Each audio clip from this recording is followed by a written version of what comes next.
Lucas, I gave you a brief heads up that we're going to start with you because we just had a commitment update on trying to ensure there's more healthy food in more places. And I know that you're trying to ensure that workers who are providing that food are healthy and able to also provide for their families.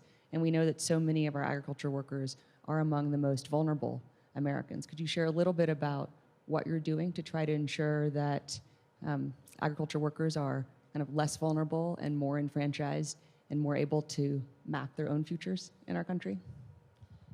Yes, for decades, the farm workers community in the U.S. And many people, they don't think about us, farm workers, because we produce millions of tons of food every day around the country. But we're invisible. When you go to the stores or you see the fresh produce, but you never think of the human beings behind to this food. And sometimes it's incredible. We produce food, and we don't have food on our tables. So it's why we started to change the situations, especially in the farm workers group in Immokalee. Immokalee is in Southwest Florida. It's the Seminole name, Immokalee. So we started organizing that community because we think we need a voice and we need a chair on the table because for decades, some fresh markets and corporations, the fast food corporations and others, they said we have the real code of conduct to protect the rights of the farm workers, but we don't see it in the fields. So it's why we started to organize it, and it's why we created our own code of conduct to protect our human rights, the basic human rights for farm workers, men and women who work in the fields. And what can we all do here, whether we're just consumers of food or whether we own businesses that purchase food? What do we need to know to ensure that we're supporting farmers and workers along the code of conduct principles? I think it's very important because many people in this room think, but I don't have any relationship with this community because I don't think it's important for me. But it's important for everybody because you eat food every day. So it's the main thing, it's the main point. So we're related. We have the relationship, really close relationship, farm workers with the consumers, the final consumers. So we have the Fair Food Campaign running. We have the 13 major corporations working with us behind this code of conduct. This code of conduct is created by us to protect erase slavery from the fields, eliminate sexual harassment for women. For decades, the sexual harassment for women is the daily bread. So with this code of conduct, we protect these basic human rights. And the consumers, they have a lot of power. When you go to the supermarket and see these products, right now we started to label the tomato from Florida, and now from Georgia, South Carolina, North Carolina, Virginia, and New Jersey, because our program is expanded. So when you go to these supermarkets, you see where this product is coming from, and try to consume these fair trade produce and fair trade tomatoes. It's produced from Florida and all these states I mentioned. Thank you. Kyle, you started First Book to help a different vulnerable population, children, particularly young children and parents who have young children who didn't have access to books.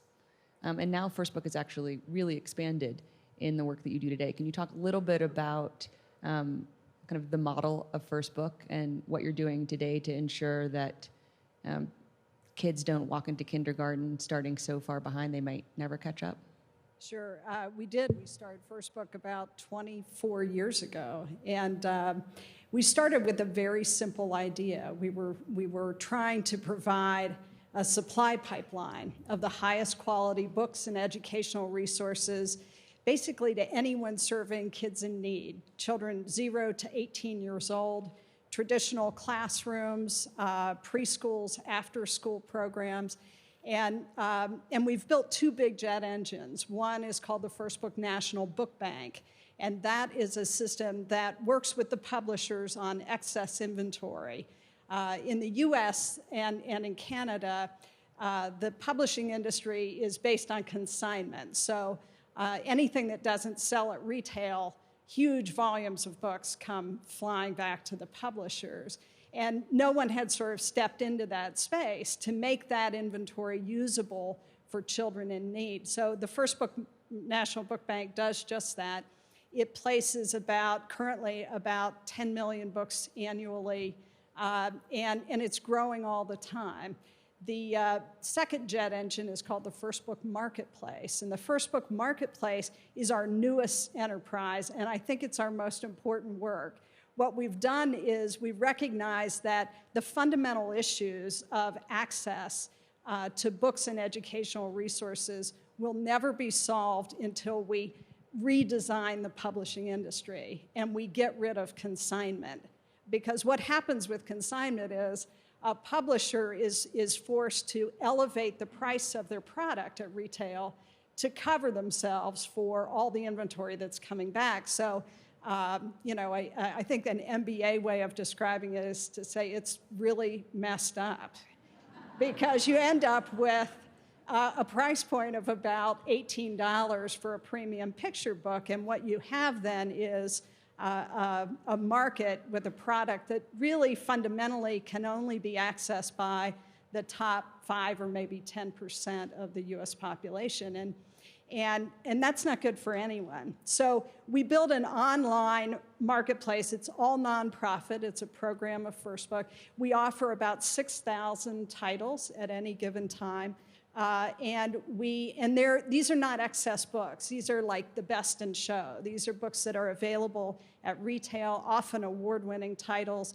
But because we stepped out and aggregated the market at the base of pyramid, we now have 180,000 programs that are members of First Book in their classrooms and healthcare settings in every imaginable place. And they can access our books, and the average price of a paperback, including shipping, is about $2.85 through First Book. So there's a big price differential. And now, of course, we've learned of the power of that market, and so we're bringing a real consumer voice to a group of institutions that have never had that kind of economic influence. There are some interesting parallels here, I think. And so we're expanding into other critical needs, like non-perishable food, winter coats, all kinds of things that are sort of the core needs to give a kid an even chance. Great. Kip, clearly what Kyle was talking about with the First Book Marketplace emerged from a series of design choices that they made. And with Container Store, you've made a series of design choices for how to build your business along your foundational principles and also under the aegis of conscious capitalism. Can you talk about why that's been so important to you from the beginning and why you think it's such good business? Well, I mean, the foundation principles, the Container Store is built upon 7 sort of golden rule-ish foundation principles, which happen to correspond perfectly to conscious capitalism and the foundations of conscious capitalism. One of the foundation principles is something Andrew Carnegie said on his deathbed that he attributed all of his incredible business success to, which was fill the other guy's basket to the brim, making money then becomes an easy proposition. And so a lot of it is kind of the opposite of what you grow up hearing you need to do in order to succeed at business. And I think it boils down to we did not think we were smart enough to tell all of our employees how to behave or what decisions to make in any given situation. But we didn't want to be thousands of yahoos going in thousands of different directions. So we agree on the ends, and then we sort of empower the employees to choose the means to those ends. And it's based on the premise that business is not a zero-sum game. Someone else doesn't have to lose in order for you to win. Conscious capitalism can best be summed up by the stakeholder model, where you're harmonizing. You're not just balancing. You're harmonizing the needs of the employee and the customer and the community and the environment and the vendor. At the Container Store, you really can't tell the difference between a vendor and an employee. We're a yummy, quirky, employee-first culture, but we work just as hard to create win-win relationships with the manufacturers and the vendors as we do the employees. And what's interesting about companies that are based on that type of foundation is that they tend to outperform increasingly companies that don't. A guy named Raj Sisodia, who co-wrote the book Conscious Capitalism with John Mackey, which I'm sure many of you have read, did some wonderful academic research that shows that over the last 15 years in the U.S., those companies which best represent conscious capitalism, Costco, Whole Foods, Southwest Airlines, companies that more or less dominate their niches, have outperformed the S&P index 15-1. So what's really interesting about this is it not only enriches your lives and the lives of the people you do business with. If really all you want to do is make as much money as humanly as possible, as quickly as possible, I would submit to you that this is the way to do it. Well, hopefully the laughter means that there are a lot of people in this room who agree. Secretary Castro, for so many families, housing is the largest part of their monthly budget.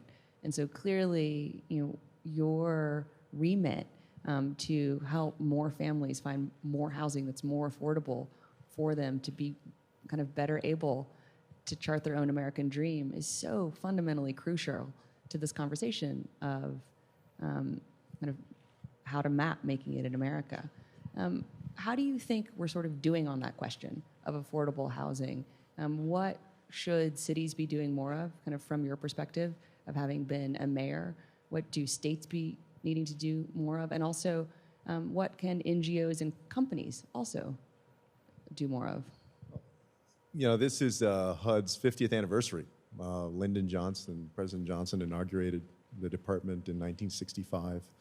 And I think it's fair to say that we've made tremendous progress on things like child poverty in that time, but that we still have tremendous challenges. Every couple of years, for instance, HUD does something called a worst-case housing needs assessment.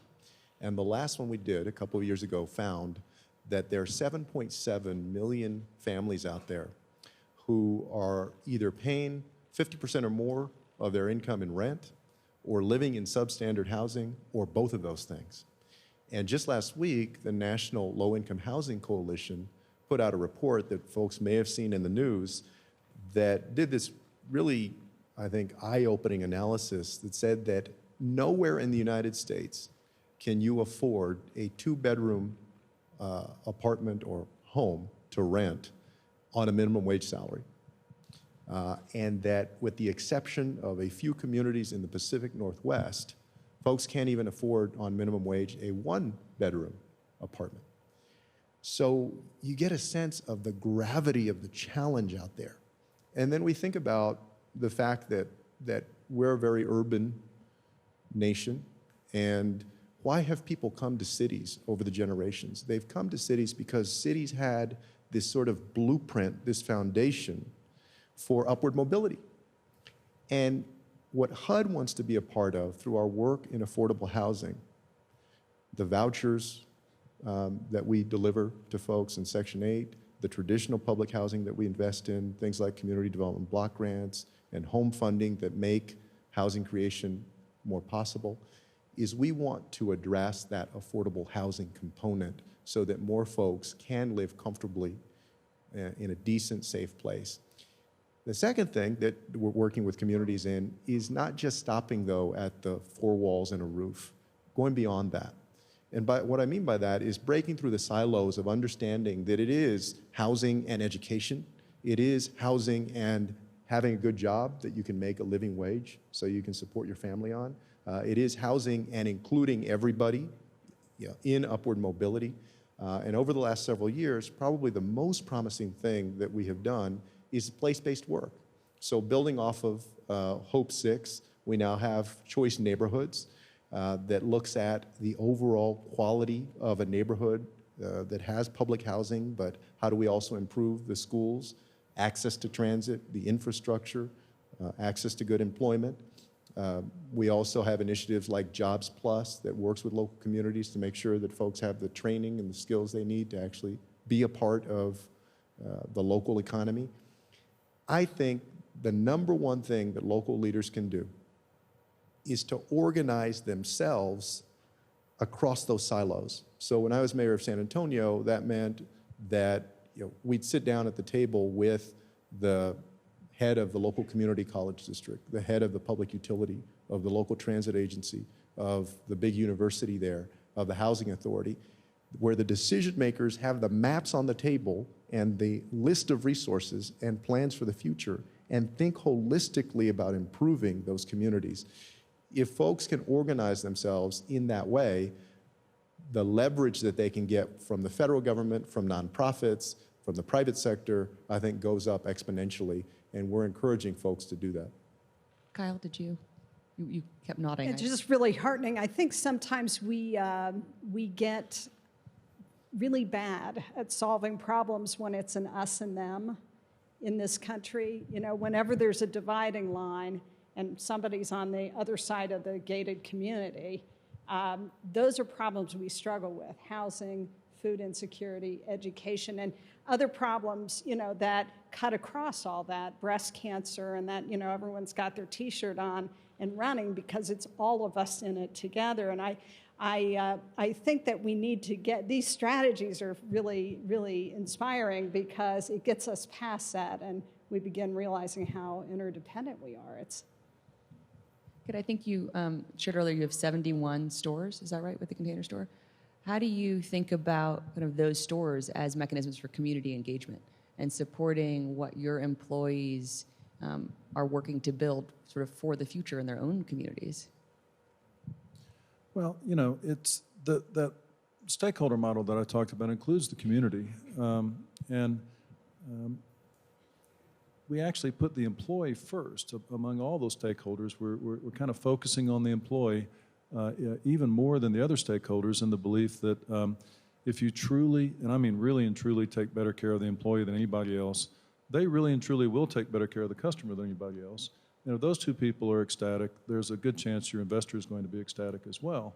But we also support the employees through encouraging them and really subsidizing them to do a great deal of community work in all the communities that we're involved with. And there's something else that goes on when you have an employer that, I think if you're lucky enough to be somebody's employer, you have this huge, really moral obligation to make sure they look forward to going to work in the morning. And then, maybe wrongly, we all of our self-image and self-respect is very tied up in what we do for a living, perhaps more than it should be. And so another thing that happens is if you provide a workplace that nurtures and develops and trains and enhances and kind of raises up on Maslow's hierarchy of need the workers, the employees, they feel much better about themselves, and they feel they go home and they treat their families better. They treat the golden retriever better, and they do more in the community, and they treat the community better. And so one company at a time, you have a more uplifted worker who's looking outward more and more and more. And I think that's an important responsibility for all employers to understand thoroughly.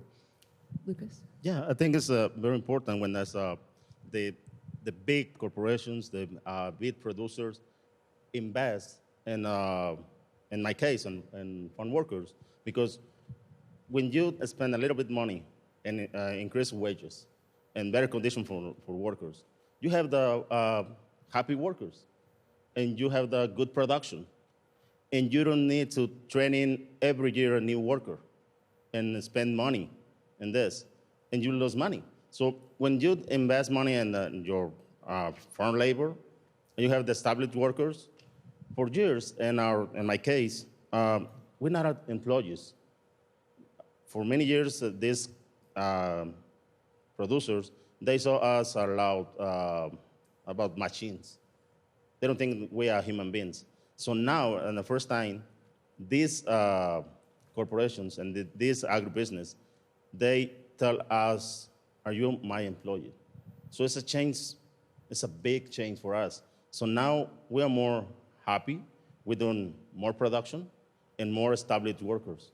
So some companies in Florida, they have their own houses for workers. So they lived in the company property. So these workers, they have families. They have the good relationship now with these farmers. And also, finally, corporations like Walmart, like Whole Foods, McDonald's, Burger King, and others, they have the good products and these hamburgers and the fresh market. And finally, people like you consume this product produced in the U.S., produced by human beings, receive the better wage, and respect the human rights. And, Kit, I want to go back to you because of what you were saying about putting your employees first. I mean, I think this is right, though please correct me. If not, that the average annual income for someone who works in a container store is $48,000, which is twice the retail average in the United States. So it's not just a little bit more, it's a lot more that you're investing in putting your employees first. And we were talking backstage about kind of the Container Store's recent kind of move into the public marketplace, and that you shared you thought there might be some skepticism about how much you've put your employees first, and I confess I would have also thought there would have been some skepticism, but that's not what you've experienced, either kind of from talking to Wall Street or now kind of being a public company.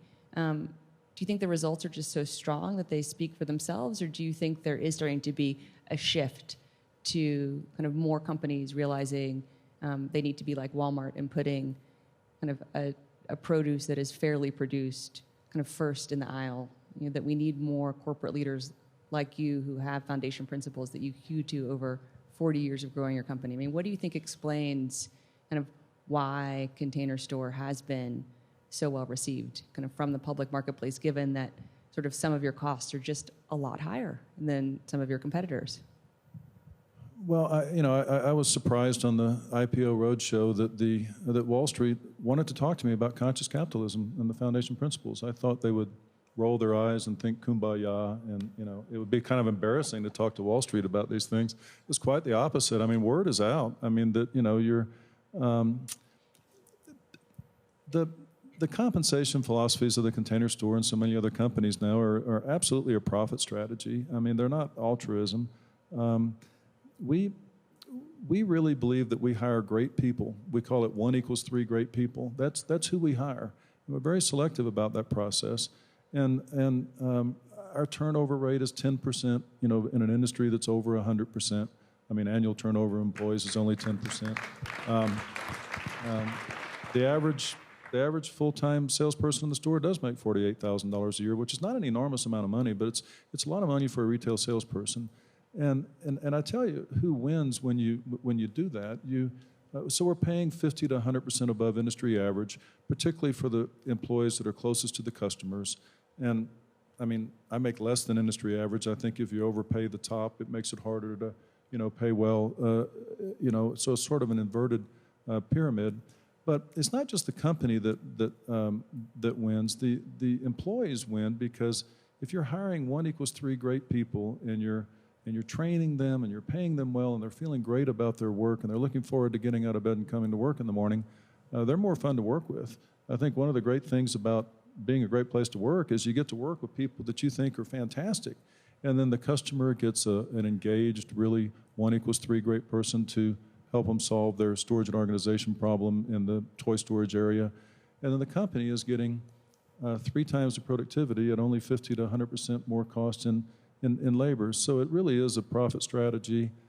Guys like Jim Senegal of Costco have kind of pioneered this. It's not so unusual anymore. Lots of people are realizing that. So, and I think every time another company decides to step up their pay scale, it encourages even more companies to do it. It's absolutely a profit strategy, and it actually absolutely. There's a guy named Lou Carbone who observed that the first 25% of any worker's productivity is mandatory. They have to do that to keep from getting fired. But the next 75% of any worker anywhere's productivity is completely voluntary. They only do that based on how they feel about their product, their culture, their boss, or whatever. So I'm proud to say that we're paying a little better than most, but I think we have this 80s and 90s percentile productivity, which more than offsets it. You know, Kyle, you used a highly technical term earlier that you think the book industry is messed up. And that you, kind of through the first book marketplace, are trying to solve for the kind of current state. What would unmessed up look like so that it was more affordable for more families everywhere to buy the books and other educational materials that they want for their kids? Well, I think the current system isn't working for anyone. I mean, imagine you're running any business and you're told that you're limited to 5% of the market. You know, it's an extraordinary restriction on anybody. And so, so the publishers have been enthusiastic about developing new strategies and have really been full partners, thought partners in helping us develop our business models and things. I think what we've been focusing on is our two big categories. One is price, and the other is relevancy. So price, I've sort of described earlier. You know, if we know that for kids to succeed, they need books 360-degree surround sound with books. They need them in their classrooms, in after-school programs, in their homes. And what we have to do is we have to have strategies that allow the publishers to step out into a lower price point. And we have done that, trying to help them reach the bottom 30% of the socioeconomic. So there's more volume. It can be a lower price. More volume, and also shifting formats. You know, saying we will produce, as we have routinely, we'll produce softcover editions and things like that, but with the same wonderful artwork and all that's required. But the second important correction, I think, that we've got to get to is the fact that the lack of diversity in children's books. Recent studies have shown this. People who are teachers and who have been concerned this is a problem that we've been talking about for 50 years, right? And it's never more important than now as our world is getting smaller, our population is getting more diverse. It's routine. The studies pile up to show how critical it is for books, you know, that are handed to children or provided in classrooms are relevant to those kids' lives, that they feel like there's a door, there's an access point that they can see themselves and their culture. So First Book started something called Stories for All, where it's a series of market-based solutions to try to build the market for highly diverse content. In fact, it's part of our CGI commitment. And we just recently launched 5 new titles in that space with Target and JetBlue and KPMG, some great companies at our side. And we have added 600 titles, highly diverse titles, to our marketplace site. But all of that is about really getting to know the people and the institutions that you're representing. And no one has really reached out and gotten to know them. And happily, because of deep partnerships we have with, like, the American Federation of Teachers, led by Randy Weingarten, we can, you know, we have a deep reach into committed teachers, and there are armies of committed teachers and volunteers and caregivers who are happy to have their voice heard about what they need, what they can afford in terms of price, and what they need to be compelling and do the extraordinary work in their classrooms that they're waiting to do. And so I think we're working on both of those fronts, price and relevancy.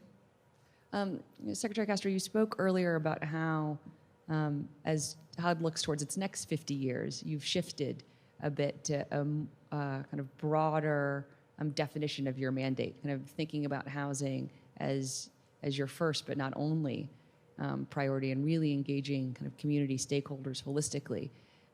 How do you know when that starts to work? Do you still judge that kind of from an affordable housing perspective? Do you judge that from an employment perspective?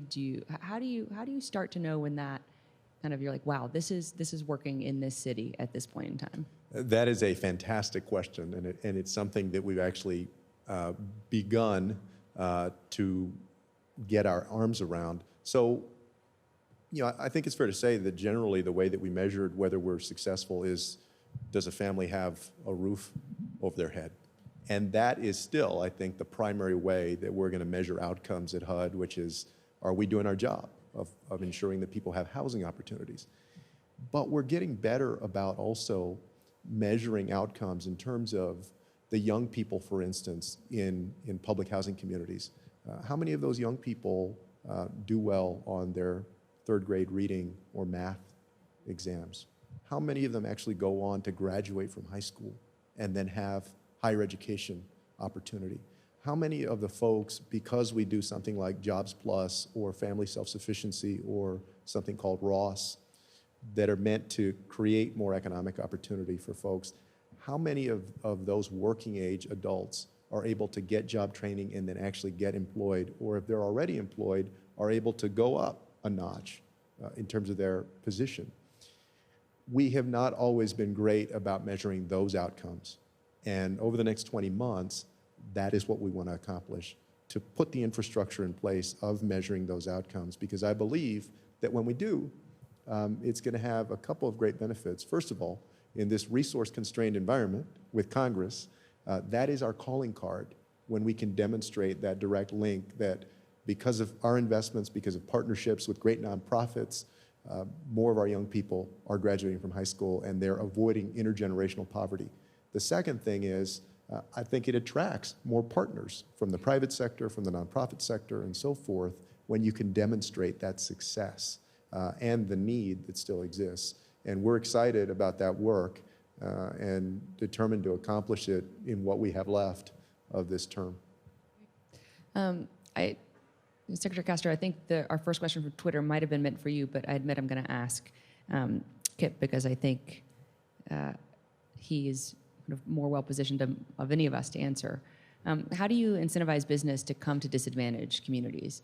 Okay, what do you think would encourage, whether it's the Container Store or a bookstore or any business, to kind of move next door to one of HUD's public housing communities, for example? Well, I mean, it brings to mind to me Whole Foods opening in sort of a food desert area of both Detroit and New Orleans recently, and we have the mayors of both of those cities here with us today. It's just a determination that kind of spawns out of the culture of Whole Foods to do well while they're doing good, to leave this big campsite a little better than we found it. And it's really interesting in the case of Whole Foods in those two communities, because John Mackey, the co-CEO, is, you know, big libertarian, right? So he doesn't want that much subsidy. He doesn't want that much, you know, he wants it to make money, doggone it. And it does. Both those stores are actually making money. I mean, they're modified, they're changed, the pricing is a little different. Now the other co-CEO is a liberal Democrat, so he's, you know, but it's interesting to watch. It doesn't matter your political stripe. You can still, you know, incentivize people to go into communities and do things like that. And I'm proud to be on the board of Whole Foods, and I'm pleased to see them doing that. And then you get sort of spawn. You get other businesses that are popping up around those two locations, and so I think it takes a consciousness on the part of the leadership of the private sector to really make an effort, really take a risk, and then I think what we can all do as consumers is, as President Clinton just mentioned, you know, vote with our feet, vote with our pocketbook. I mean, we can recognize that as we shop the Whole Foods just outside of Aspen. You know, that they're doing that. Yeah, I would just, I think that's very well said, and I'm very glad to see some companies taking that initiative. I would say that there often is much more pent-up demand in a lot of these areas that we consider distressed neighborhoods. And so Magic Johnson's ventures, for instance, with movie theaters and his joint venture with Starbucks, have demonstrated that oftentimes, even in neighborhoods that get overlooked routinely by companies, when they actually go in there, there's been so much pent-up demand because folks haven't had that chance to be consumers right near their neighborhood, that they actually are very successful. We saw this, for instance, with a Best Buy when it went into the south side of San Antonio.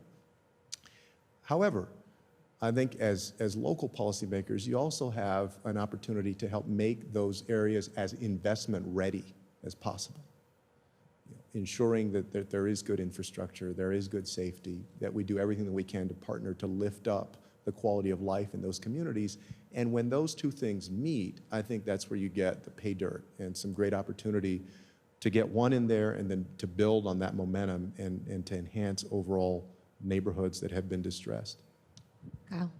Just a quick comment. I think that there's a role for the media in this as well, because I think that, you know, we get a fire hose of bad scenes and bad stories that come out of some of the cities that and areas of our communities that are really struggling. And what we don't get is a description of the great solutions that are being built. And you know, there's a guy named David Bornstein who runs something called Solutions Journalism, and that does something that elevates all of us, right? And when the media talks about it, it gives us confidence as businesses that there is a strong step you can make. It also calls us out to be builders and change makers, and in a hopeful way to begin spreading some of these strategies. So I do think that that we need to notch it up in the stories that we hear. You know, Lucas, you spoke about how your work has originated with tomatoes in Florida and then sort of slowly moving northward, kind of now reaching into New Jersey. Kind of what's next? And again, kind of what can we in this room do to help not only as kind of voting with our feet, which I completely agree with my father and Kip on, but also encouraging the companies that we know, whether it's kind of for oranges or bananas or chickens. I mean, sort of what's next and what can we do to help? Yeah, our code of conduct is designed by us, but by farm workers, and it's workers' social responsibility. It's not corporate social responsibility. So, because we on the fields, we know where we need to change in the fields. So, this program is unique. Some workers in the U.S. try to replicate our program, especially the data workers in Vermont. They try to do the same thing in this industry. So we encourage the people join us, our campaign, because we have the different other big corporations. They don't want to join this new day in U.S. agriculture, like Wendy's. Wendy's refused to join our program. In Florida, Publix. Why? It's the question. It's the million-dollar question. Why? But it's probably a lot more than $1 million question. We are really surprised Wendy's and Publix in Florida, they don't want to join this program.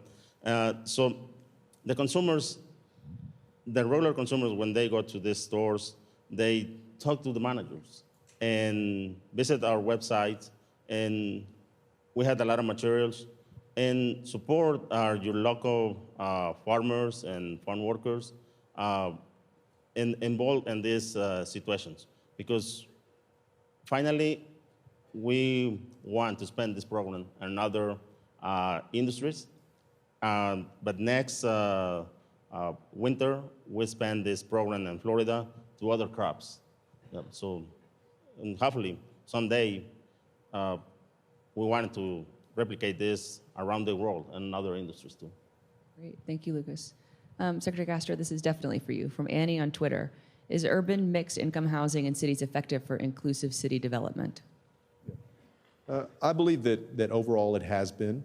I think that we have gotten better over the years about ensuring that when we create mixed income housing, for instance, that we're also mindful of what happened to lower income residents who were living in a public housing development, and so that you have one-for-one replacement, you have the opportunity for many folks to stay in those neighborhoods. What we always need to be on the lookout for is to achieve a balance in neighborhoods where people who lived there before can still enjoy the benefit of that improvement in development, whether it's in mixed income housing or retail that pops up in a neighborhood, or the new library that's invested in by the city, or new infrastructure investment. But having mixed income development is, I believe, a positive investment for distressed neighborhoods, sure.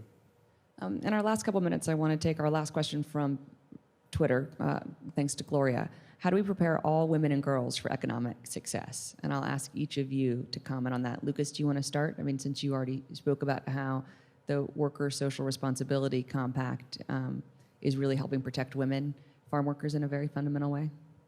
Yeah, I think we need to empower the women. First, we need to equal wages. Doesn't matter which is foreign labor to executive positions. So, and educated, yeah. And we try to do with our new generation of the farm workers, but kid of farm workers. We try to engage these young people going to school. Yeah. Kyle? I think it's education. I think, education, getting them books and confidence in STEM, confidence as they... Books with more diverse characters in STEM storylines. And STEM as well. It's a whole new category. But I do think fundamentally reaching out through organizations that are already doing heroic work, reaching out and supporting women and girls. We want to make sure they have everything they need to really deliver for the girls they're serving. We also want to talk to that group of institutions and say, what else do you need? What would blow the doors off of your work on behalf of women and girls in the U.S. and beyond? Kip? Well, I mean, we tend to just kind of flat out say that we think women make better business leaders than men, and I think it might be okay to say that when you consider that only 24 of the Fortune 500 CEO positions are women. At an all-time high. Yeah, that's 24 out of 500. We focus a lot on servant leadership, on EQ. EQ and IQ are not at all mutually exclusive. We believe that communication and leadership are the same thing. We think there's things that you learn for older women coming back into the workplace.